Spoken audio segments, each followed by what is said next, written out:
Sur la plaine de Troie, règne un silence comme jamais il n'en a régné depuis 10 ans. Des lambeaux de fumée montent vers le ciel. Ce sont les vestiges du camp des Grecs, brûlés par ses propres soldats.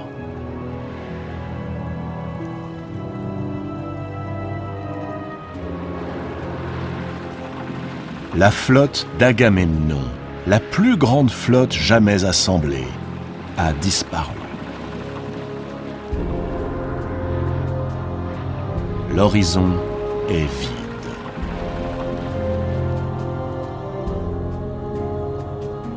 Sur le rivage, seul demeure cet étrange monument de bois.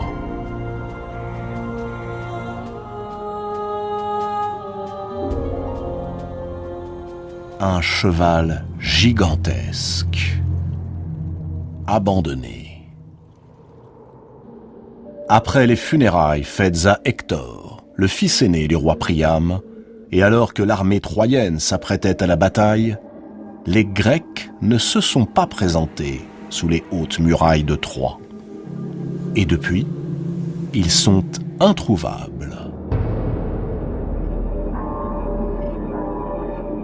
Priam a envoyé ses cavaliers parcourir toutes les côtes de son royaume. Ils sont unanimes. Les Grecs ont repris la mer. Ils ont abandonné la guerre. Et là où trônaient les nefs des rois, un cheval de bois d'une taille inouïe, harnaché d'or et de bronze, trône sur la plage.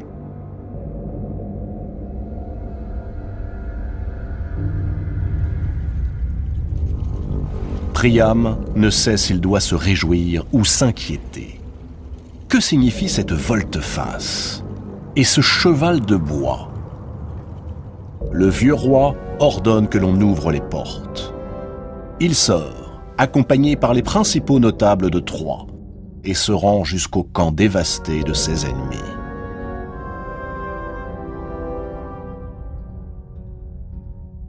Il reconnaît l'emplacement de la tente d'Achille.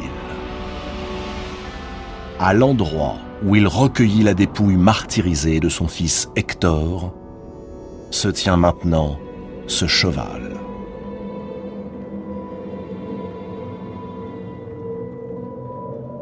Tous l'observent, fascinés.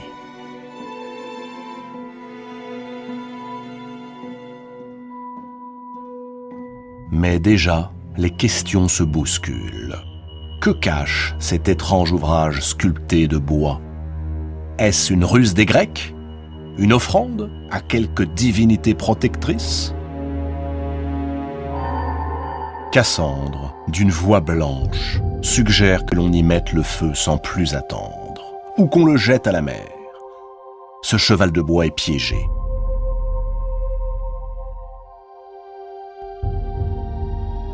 Énée proteste. Hécube prend le parti de sa fille. Paris admire l'énormité de ce cheval et voit en lui un présent fait au vainqueur, le peuple de Troie. Mais Cassandre insiste. De tout ce qui vient des Grecs, et surtout de leurs cadeaux, il faut se méfier. Hélène, la belle Hélène, s'approche du cheval. Elle se met à tourner lentement autour de lui.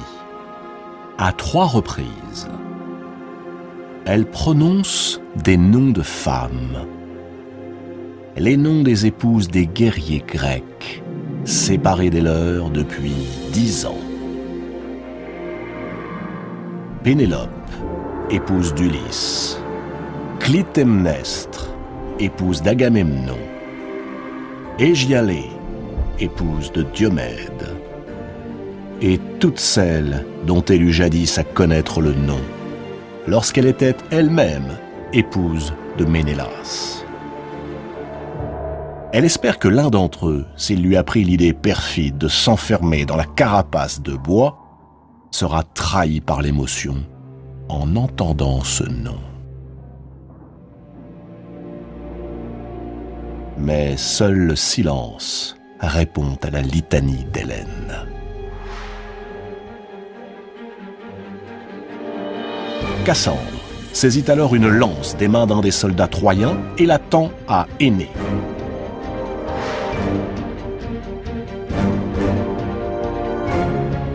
De toutes ses forces, il la précipite sur le cheval de bois.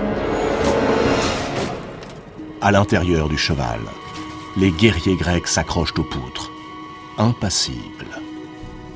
Ménélas et Achille fixent Ulysse aux ruses nombreuses. C'est lui qui a eu l'idée de cette construction monumentale. Lui qui a imaginé y cacher des dizaines de soldats grecs pour s'introduire subrepticement dans la cité troyenne. Un stratagème ingénieux, mais terriblement risqué. La peur d'être découvert déforme soudain leur visage. Mais un bruit venu de la rive éloigne cette crainte. Ulysse sait parfaitement ce qui se joue. C'est son plan qui est en train de se mettre en œuvre. Les soldats troyens amènent à Priam un homme couvert de sang. Priam l'interroge. Le prisonnier s'appelle Sinon. Il vient d'être capturé à quelques pas d'ici. À Priam et aux Troyens assemblés, il dit avoir déserté l'armée des Grecs. Et il lui raconte que peu après la mort d'Hector, une grande dispute éclata entre les rois grecs. Agamemnon reprocha à Achille d'avoir accordé une trêve à Priam pour que soit inhumé son fils. Achille, s'estimant suffisamment vengé, décida de rentrer chez lui. Privés d'Achille, fléau de Troie, les autres rois décidèrent de renoncer à une longue guerre qui les épuisait et de rentrer chez eux. On fit venir Calchas, le devin, qui indiqua à Ménélas et à son frère Agamemnon, le roi des rois, que Troie ne serait jamais prise et qu'il était temps, après 10 ans d'efforts inutiles, de regagner leur demeure. Calchas leur révéla également que puisqu'ils n'avaient pu aborder au rivage de Troie qu'au prix du sang versé, celui d'Iphigénie, c'est à ce même prix qu'ils obtiendraient d'en repartir. Il leur fallait immoler une vie grecque. Et ce fut lui, Sinon, qu'Ulysse désigna pour être mis à mort. Profitant du chaos du départ, il parvint à s'évader et un autre fut sacrifié.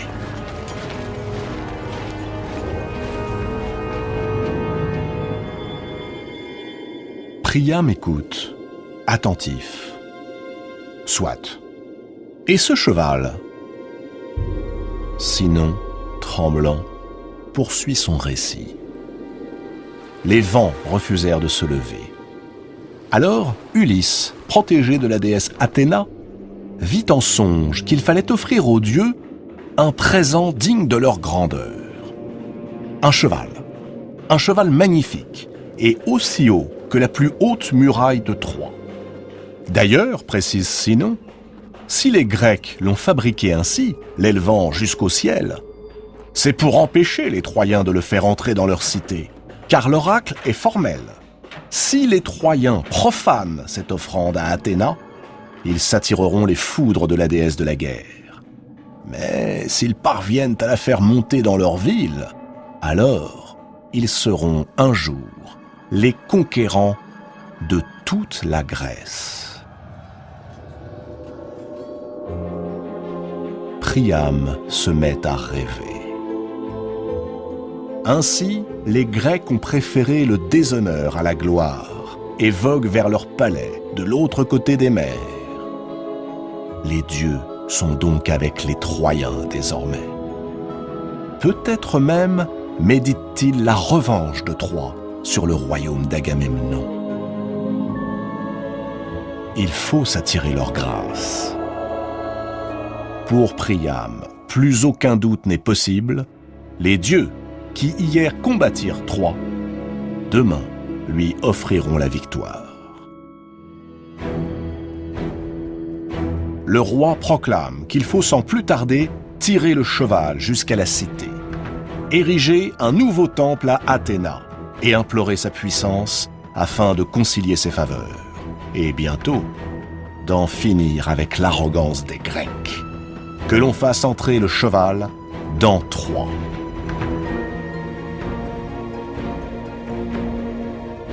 Les Troyens se mettent à l'œuvre.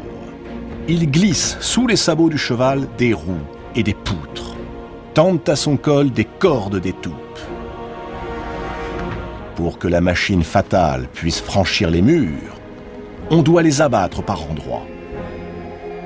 Mais nul danger ne guette les Troyens, puisque les Grecs ont repris la mer. À 4 reprises, le cheval achoppe sur le chemin qui le mène à Troie, et 4 fois, un bruit d'armes retentit dans ses flancs. Tout à leur joie, sous les chants et les hurrahs, les Troyens n'y prêtent aucune attention.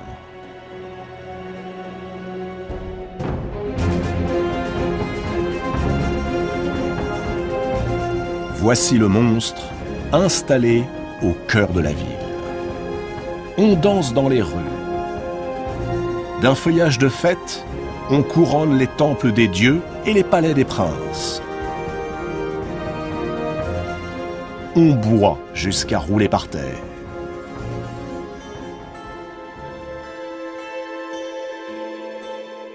La nuit enveloppe de sa grande ombre la plaine de Troie.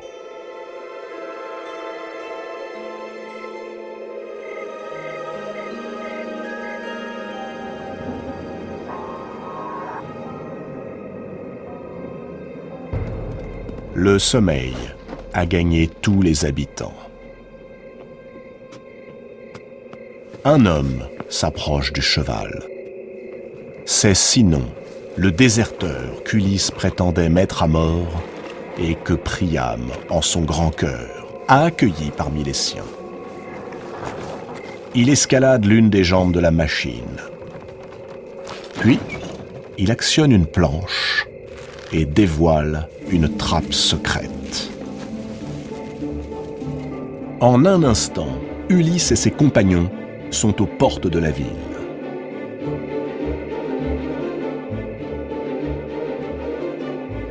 Ils agitent des torches depuis les remparts.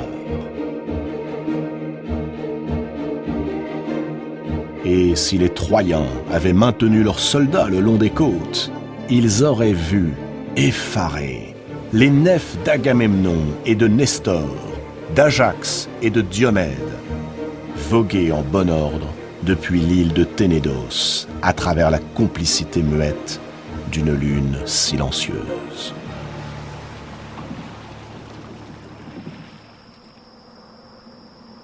De toute sa hauteur, le cheval s'élève au centre des remparts. Il vomit des hommes en armes, tandis qu'aux portes abattues s'en présentent des milliers d'autres, autant qu'il n'en est jamais venu de la lointaine Grèce. Comme un torrent que rien ne contrôle plus, comme un incendie poussé par des vents furieux, l'armée grecque se précipite dans les rues de l'imprenable cité. Troie, ensevelie dans le sommeil et dans le vin, n'a rien vu venir. Les premiers cris sont terribles. Ce sont ceux des femmes et des enfants que l'on égorge, des hommes que l'on passe au fil de l'épée, des vierges que l'on viole, des prêtres que l'on immole.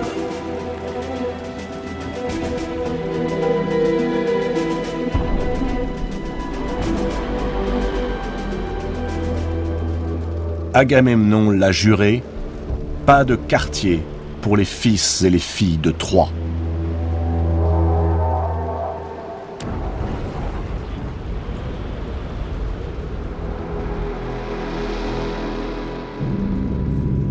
Dans son palais, le vieux roi Priam revêt une armure dont, depuis longtemps, il n'a plus l'habitude.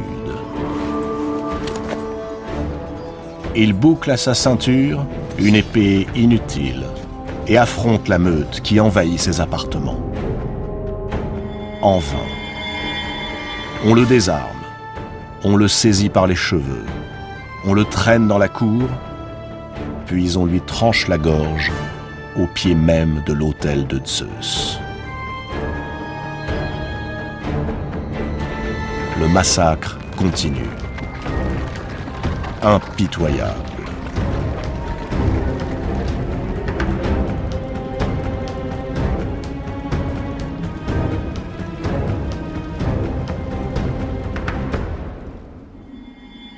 Hécube, Cassandre, Andromaque sont capturés. Elles deviendront les esclaves du désir des vainqueurs.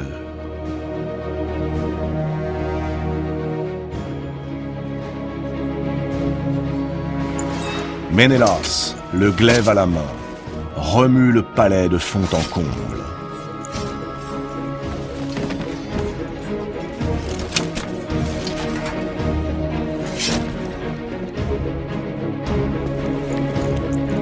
Il entre dans la chambre d'Hélène. Elle est seule. Elle reste muette.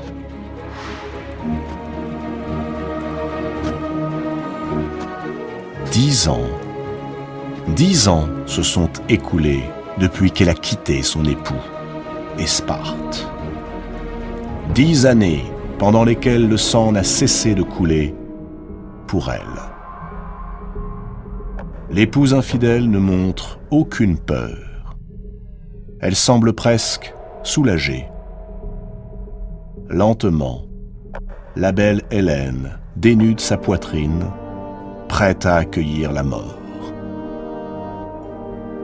Ménélas lève son épée. Il interrompt son geste et sans un mot, prend son épouse par la main et l'entraîne hors des murs, tandis que le carnage se poursuit autour d'eux. Dans la ville en flammes, les Grecs sont les maîtres.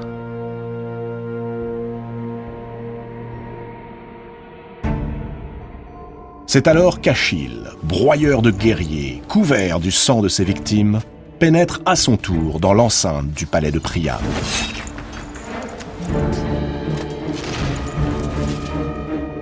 Devant lui se dresse une jeune femme de toute beauté. C'est Polyxène, la plus jeune des filles de Priam. 2 soldats grecs, ivres de violence, lui arrachent sa tunique et s'apprêtent à l'outrager. Achille leur brise la nuque. Il libère Polyxène.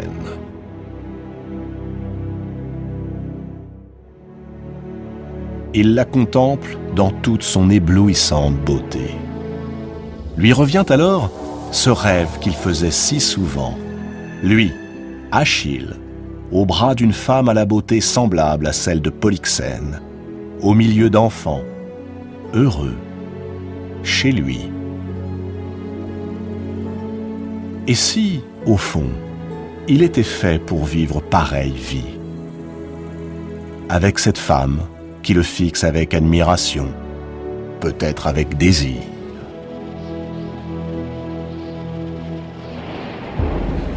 Achille n'a pas le temps d'aller plus loin.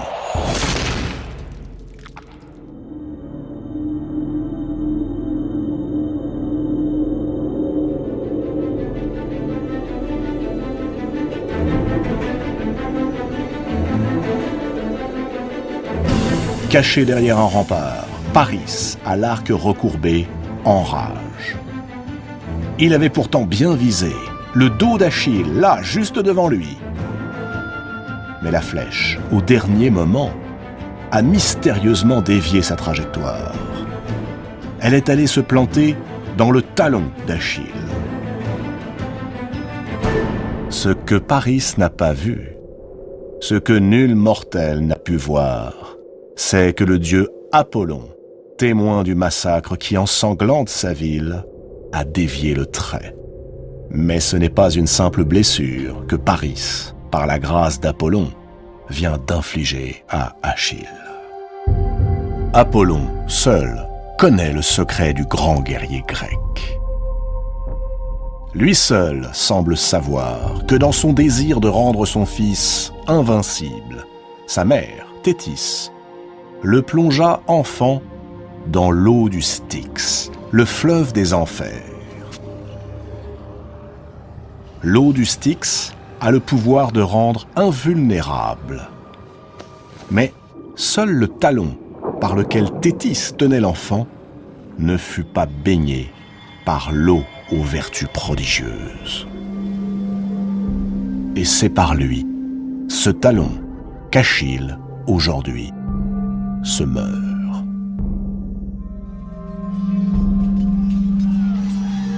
À travers le vacarme qui monte de la ville, les derniers mots qui résonnent en son âme sont ceux de sa mère. Si tu pars pour Troie, ton nom et tes exploits seront célébrés jusqu'à la fin des temps, mais tu mourras dans la fleur de l'âge. Si tu restes chez toi, près des tiens, ta vie sera longue et belle, mais c'en est fini du renom et de la gloire qui traversent les siècles. Un étrange sourire se dessine sur les lèvres d'Achille, et la nuit ténébreuse recouvre ses prunelles.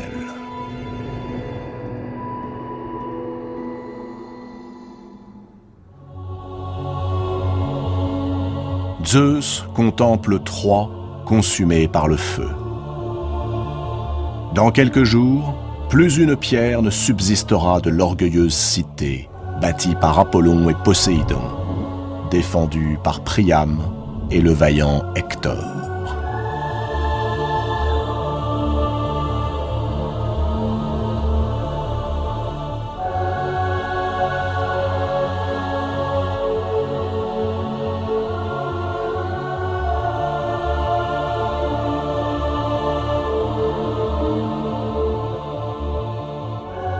Le cadavre de Paris, criblé de flèches, gît non loin de celui d'Achille.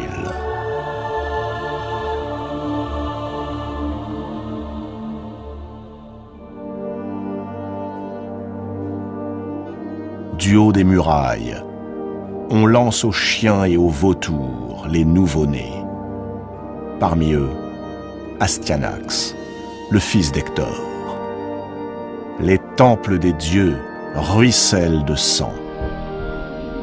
La cruauté des hommes n'a plus aucune limite.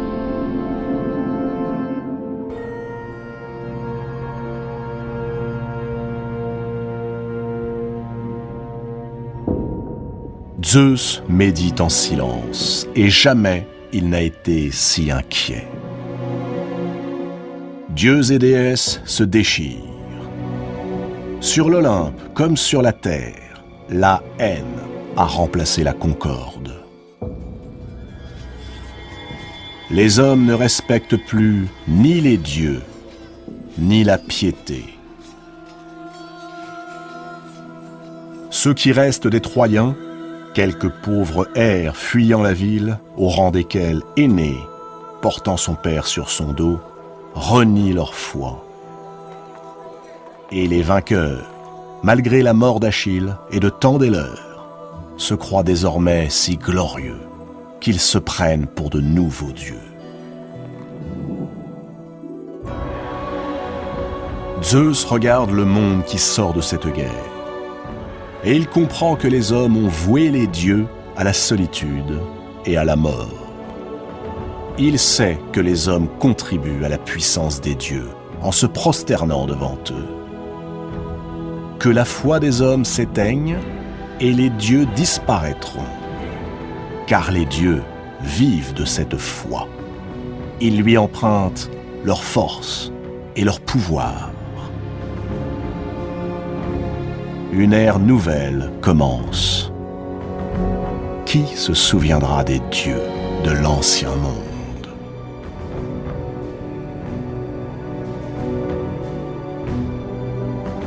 Ulysse rentre chez lui, à Ithaque. Dans ses yeux, pourtant, aucune lueur de triomphe. Dans son cœur, pas le moindre sentiment de victoire. Juste une interrogation muette. 10 ans de guerre, 10 ans de meurtre, 10 ans pour ça. qui se souviendra de la guerre de Troie ?